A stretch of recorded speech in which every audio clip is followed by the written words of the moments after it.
How's it going, guys? ZFB124 here, and it is finally time. The One Piece, the much anticipated One Piece live action trailer is out, and there are a lot of people on both ends of the spectrum in terms of excitement for this live action, man.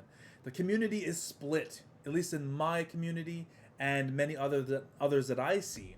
It's either pure excitement or just absolute pessimism regarding what's going to happen here. I will admit it's going to be a tall task to give the people what they want, right? I, for one, would say that I'm kind of in the middle of that. I'm cautiously optimistic. I know that a lot of the people behind this are really dedicated and great One Piece fans that are going to put their most into this. But at the same time, it is a tall task to portray what Oda has masterfully put to page, and then the anime adaptation, and being able to translate that kind of tone, the world, the characters, everything about One Piece is very over the top and dramatic, and put that onto live action.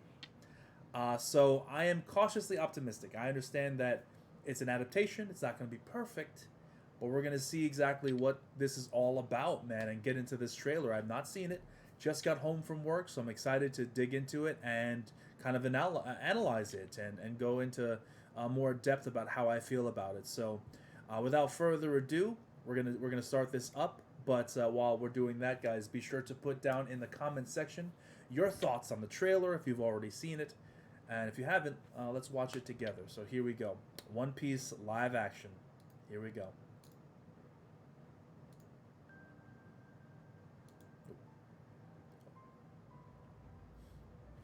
Ever since I was a kid, the sea's been calling. So, Is Mary being built? I'm setting out to follow my dreams. Barate looks good. I'm gonna be king of the pirates. Ah, All I need is a loyal crew. there's the guy. And I think My boy. together we make a pretty good team. I love it. Iconic scene, baby. We're heading up to the Grand Line. Okay. Little combat. Treacherous stretch of ocean. Nami looks. Oh my god, look at that Sea King. Islands. Ooh, that Sea King look good. Buggy! Careful with that. I don't work for you. I'm sensing a little bit of tension amongst the crew. Not the crew. We haven't sailed together for very long. Sanji. And I know we've got each other's backs. Okay. You got a little Usopp action. Iconic scene. I think I just saw Kobe too. All great fighters call out their finishing moves. No, they don't. Okay. Is that it? August 31st. Pretty soon, man. Pretty freaking soon. Okay. Alright. There's a lot. Okay. We're going to break this down now. Initial thoughts. There are positives and there are negatives with this trailer. I'm going to say the things I like first, and then I'm going to go into some of my issues here, because there are some issues. First and foremost, the things I liked about the trailer. I thought the look of Zoro was spot on. As you may or may not know, Zoro's my favorite character, and I was hoping that they got him right, and it looks like they got him right, even down to his choreography and his fights, because that small snippet we got looked pretty good. So that's a good positive. The Sea King. Oh, the Sea King. That was my favorite. Hold on, let me go back to that. Let's go to that Sea King. Where's the Sea King at? Hold on. Where are you, Sea King? There you. Oh, look at that. It looks so good. Oh, you don't get a good look at Shanks. It's like you kind of get a good look at Shanks, but not really. Sea King looks phenomenal. I love the CGI in that is mwah, beautiful, absolutely beautiful. I gotta go back to Buggy because holy crap, what the hell? And I mean that in a good way. I actually really like this Buggy. I know that might be controversial. Maybe people hate it because they're going for like more of a sadistic, Joker-esque Buggy interpretation, which I can understand people not liking because Buggy's a bit of a goofball. But I kind of like it a lot. I kind of like it. I'm digging it, man. The stained teeth. The, I mean, I'm kind of here for it, man. I'm kind of here for it. I'm not gonna lie. I'm curious to see how his Devil Fruit is in practice, but Buggy's a big thumbs up for me. All right. I think Nami looked relatively good. You know, not just because the actor, you know, but she, the aesthetic of how the character looks good. Okay. Like I said, Zoro looks up to like perfect, like just absolutely like how I interpreted he would look in live action. That's fantastic. We didn't get to see too much Usopp. There is a small shot of Usopp. He didn't get a prosthetic nose, it looks like, which I'm fine with. Not a big deal. Seems like Luffy's clothes kind of changed, though. I don't know how I feel about that. But we're here on the positives first and foremost. Let's look at Koby. Because Koby is weird because, look at it. It's not a pink hair. But oddly enough, I'm actually here for it. I think Koby looks fine.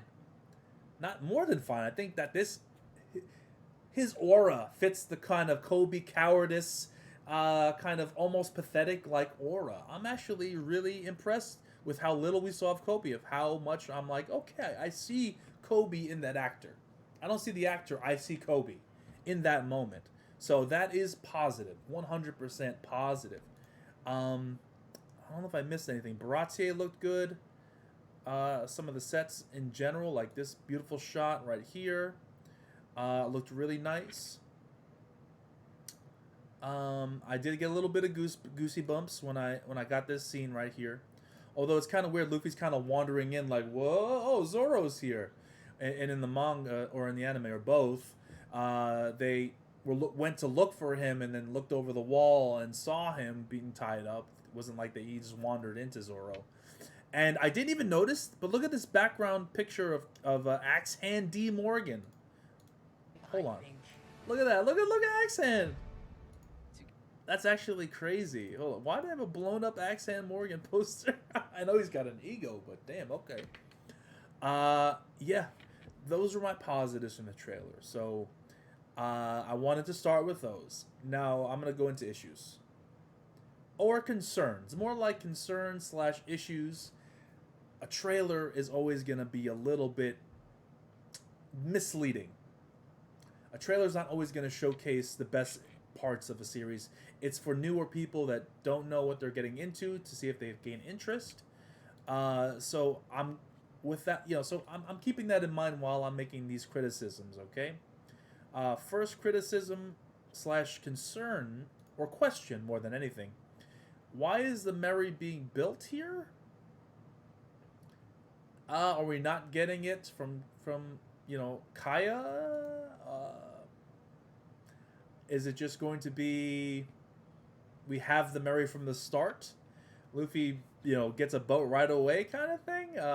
Or they build the ship for him? It's just a little confusing there how that's going to work out. Not really a complaint, just curious how that's going to go, because it looks like Luffy's like the Going Merry's being built here. That's number one. Number two, I have to be honest, I'm not feeling this Luffy. I really don't want to be negative. He has the hardest job out of all these actors. The hardest job. Luffy is very difficult to nail. Very difficult to nail. And it's not just, you know, the gum, you know, pistol and it's sounding weird, because it does and it is. But anyone who says gum pistol in it, you know, in English is going to sound not great. Even the dub One Piece, I don't like the way Luffy sounds in a dub. That's just me, though. I know I'm going to get a little hate for that. I think it's Colleen Clinkbeard. You know, I'm sorry. You know, Colleen, you do your best. You do the best you can. I don't vibe with it, personally. It's not easy. But the way that he was portrayed in this trailer did not seem like Luffy to me. To me. Like him narrating over the start of this seems like a mistake. To me, the trailer should have started with Goldie Roger. A little snippet. Didn't have to be the whole, like, you know, go find my treasure, Goldie Roger start, right? And I'm sure the series is going to start with that scene of Goldie Roger walking to the execution platform, the crowd, you know, all of that is going to be the opening, the cold open to the series, and that's going to be great. But Luffy kind of narrating on top of the beginning of it didn't feel right. And at different parts in this trailer, Luffy didn't act the way that early One Piece Luffy acted. Because early One Piece Luffy was a savage, bro. He'd tell you straight to your face, you're ugly, you're a coward, you're fat, you're stupid. He didn't care. And he'd say it with a smile on his face, like, haha, you're a real coward, aren't you? He said to Kobe, right? He said to Alvida, oh, who's this big chunky lady? Right? Who's this big fat lady? He said that straight to her face. I don't think we're getting that in this live action for a number of reasons, unfortunately. But this Luffy seems a little bit smarter than he should be. I don't even say smarter, but like there was one scene in particular where he was breaking up a fight between Zoro and Nami, or like trying to be peacekeeper between those two, and it's like Luffy wouldn't do that, bro. Luffy's not a peacekeeper. Luffy don't care. Luffy don't care. That's like the one scene that bothered me. It's this scene. Let me go ahead and play it. With that. I don't work for you. I'm sensing a little bit of tension amongst the crew. Not a crew. Wait. And I didn't even notice. Zoro said not part of the crew. Not a crew. This had to have been after Luffy saved his life and freed him from Axe Hand Morgan. Is Luffy not a part? I mean, is Zoro not part of the crew at that point? Obviously he is. Why would he say that? That doesn't make any sense. Obviously we're missing context here, but if things go as the manga went, why would Zoro say not crew? Like, that doesn't make any sense. And Luffy being like, hey guys, let's be cool. You know, let's not cause issue. Like, that's not Luffy, bro. That's not Luffy, man. You know, and like I said before, these trailers, they're hokey. They're corny sometimes. They're there to appeal to the new people who don't know anything about the story. But I really wish they wouldn't add this Marvel, you know, quippy dialogue to all these trailers, and where it doesn't necessarily fit. And this is a perfect example of where it definitely does not fit. Because it doesn't fit Zoro's character to say that, at least as far as we know. And it definitely doesn't fit Luffy's character. No context is needed for me to tell you that does not fit Luffy's character at all. So I wasn't a big fan of that. And yeah, just in general, I will say when it came to Zoro, when it came to Nami, when it came to, you know, what little we saw from Usopp and Sanji, I felt like I was watching Usopp, Zoro, Nami, and Sanji. I felt like, okay, I believe that these are these characters. But I didn't feel it with Luffy. It felt like someone dressed up as Luffy, not actually Luffy. And like I said, I don't want to harp on this and you know, berate the actor because he's doing his best. A lot of it's the writing here. I'm just not digging the way Luffy's being portrayed here personally. That's just me. I don't know if you guys agree. Tell me if I'm an idiot and I'm wrong down in the comments. Like I said, this is a trailer. A lot's, you know, possibly could be changed, or we get, you know, better stuff for them in the actual show itself. So, yeah, we'll see. We'll see how that goes. Those are kind of my major concerns right now, or how the characters, some of the character moments here have been portrayed. I am curious about this scene right here with Kobe, because not just the Gum Gum not sounding great and the CGI being less than stellar, let's just say. The scene looks like Luffy like sending Alvida flying, but the ship does not look like Alvida's ship here. And it's nighttime. In the show it wasn't nighttime, it was daytime. Small nitpick, but just as something to point out. And Luffy knocked her out with a bazooka, not with a pistol. And even, like, regardless of how he says Gum Gum here, which, like I said before, can never sound cool. Doesn't matter how cool you think you sound when you go Gum Gum, it's not going to actually be cool. I'm sorry, it's just hard to do in English. But, like, Luffy, like, when he knocked Alvida out, he was like, I ain't even worried about you, big lady. And he, bang, knocked her ass out. right? He had a big old smile on his face. There was no intensity there. This Velveeta was a nothing burger. Nothing. She had nothing to offer or threaten Luffy with. So Luffy, like here, Luffy's intense. Like, oh, Velveeta, I gotta use my gum pistol to knock you out. It just doesn't feel. It's a little. It's just not fitting exactly how I would like it to. Minor nitpicks mostly. I did notice that Luffy had a couple different like sets of clothes on at different times. Right here, he has the iconic Luffy look, which I appreciate. But I think it was the Baratier scene. Yes. Like, what is that? What are those overalls, dude? What is going on there? Yeah, not the biggest fan of that. Minor thing, just something I noticed. Shanks looks great. I got to give it up to Shanks. What else do we have to talk about here? Sanji. Well, they didn't give him the swirl. They didn't give him the swirly eyebrow. Oh, wow. Okay, I didn't notice that. Originally, I did not notice that. Sanji does not have his swirly eyebrow. How do you feel about that, guys? I'm sure that's going to be controversial to some. It's not really a big deal to me. It's really not. Because, you know, you have to tone down the goofiness for a general audience sometimes. And the swirly eyebrow might have been a little bit too much for some. I wouldn't have minded it, but, you know, I'm used to it because I read the manga. I watch the anime. Wow, okay, I did not even catch that. So, Sanji doesn't have a swirly eyebrow. The fight scene over here was okay. It was pretty short. Sanji out here kicking, bro. Iconic barrel scene. You know, if you know, you know. I'm not gonna spoil anything. Yeah, I'm not a big fan of the dialogue in this. Like this last thing. It just feels like a Marvel movie. It feels like Guardians of the Galaxy. You know, getting this crew together. What a wacky bunch of misfits that don't necessarily like each other. Zoro, like, immediately, like, was on, like, the same wavelength as Luffy. Pretty much right off rip. Right after he, you know, went into the boat with him. There was very little, like... See, the thing about Zoro here that kind of bothers me is early One Piece Zoro was actually pretty lighthearted. He was actually pretty lighthearted. I mean, he had his moments of intensity, right? When he like beat up the buggy, like those buggy henchmen that he found stranded in the water after Luffy got caught by the giant seagull.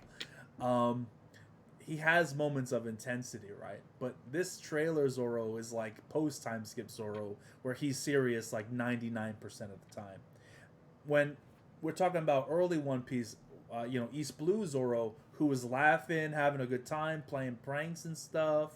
You know, so I hope there's still some of that left in the character when the live action comes out. But I've said my piece, guys. I think I've covered most of the important bits here. If there's anything that I missed, let me know. I'm curious what you guys think about how the trailer looks. How does it feel? Does it feel like One Piece to you? Does it feel off? I'm somewhere in the middle. I am excited for certain aspects of it. I love the way Buggy looks. What a great kind of interpretation there. I love the CGI on the Sea King, man. And like I said, there are negatives too. So we'll have to see. I don't think trailers generally do a good job of showcasing what a story and a series can really offer. So we're going to be reacting to these episodes when they come out. And if you're interested in that from someone who has pretty in-depth knowledge of One Piece, then definitely subscribe for more content and these reactions when the series drops a few months from now. So thank you everyone for stopping by. I hope you enjoyed this video. If I find anything interesting that I haven't covered here, I might upload a quick kind of follow-up, but we'll see how that goes. So anyway, have a great night. I'll see you next time. Take care, guys.